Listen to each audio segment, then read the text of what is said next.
What's up, guys? We're back with another Outlier video. In today's video, we're going to be looking at rush plus receiving yards, a lot of people's favorite prop in the NFL. Make sure you check out all the other videos we have, and once again, comment anything that we missed or you want us to dive into deeper.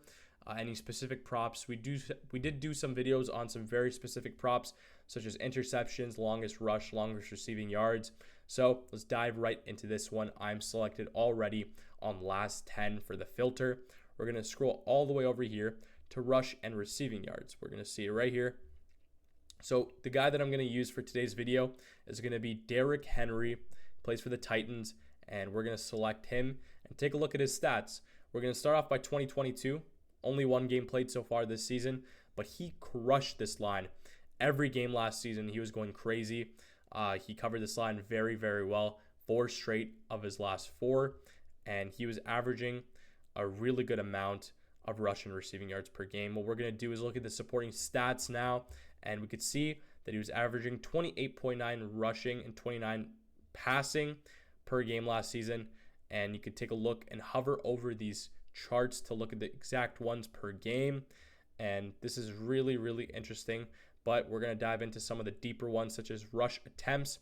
The more rush attempts, the more rushing yards he's going to have, and obviously the higher the higher. So it's really nice to see that he was averaging 21.8 rush attempts per game last season, especially those last 3 games. He was averaging a really high amount of rush attempts per game, about 25 or 24.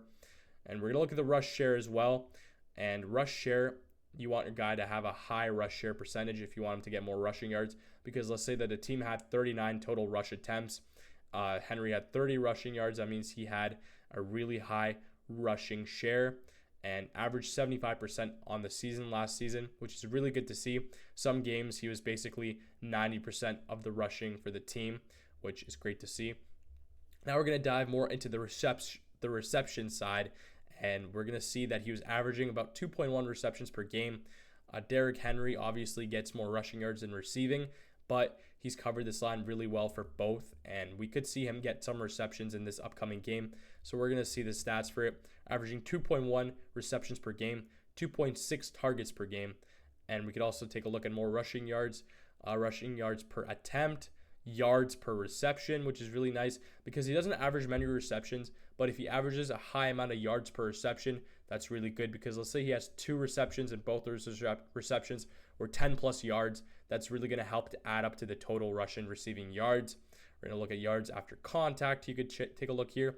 Yards after catch, air yard share, and then broken tackles.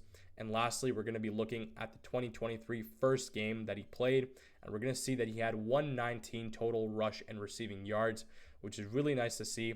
He actually had a good amount of receiving yards, 56. So we're going to look at those stats again, because as we saw, he averaged only about 2 receptions per game last season, but in his first game this season, he did also have 2 receptions, but 3 targets, and on those receptions, he had a lot of yards, averaged 28 yards per reception for those 2 receptions, and rushing and passing plays, we see that as well. He had 15 rush attempts only. He averaged a good higher amount in 2022, 21.8. So it's nice to see that even with the lower end of the spectrum rushing attempts, he still covered this line very well. And that just means that if we look at the defense and the other opposing team allows more rushing yards, then this play is probably a good one to take. Rush share as well. We're not going to go all the way through everything again, but what we're going to do is look at the defense, as I said. And LAC's rush and receiving yards defense, they allow some of the most amount of rushing yards per game in the NFL. 28th in the league. We see a bright green over there. That means it's good for our prop, averaging 145.8 rushing yards allowed per game. And as we saw, Henry's rushing share was really high. Some games he even had 80% above. So that means that if they're getting about 140, 150 rushing yards against LAC, a lot of that is going to come from Derrick Henry. And receiving yards, they don't allow a good amount, but we do see that some games Henry won't get many rushing yards, but he'll get lucky with some of his receptions. So I do like to take that combined rush and receiving yards. And lastly, we could take a look at the matchup over here. Take a look at the injuries for both sides. We see there's a bunch.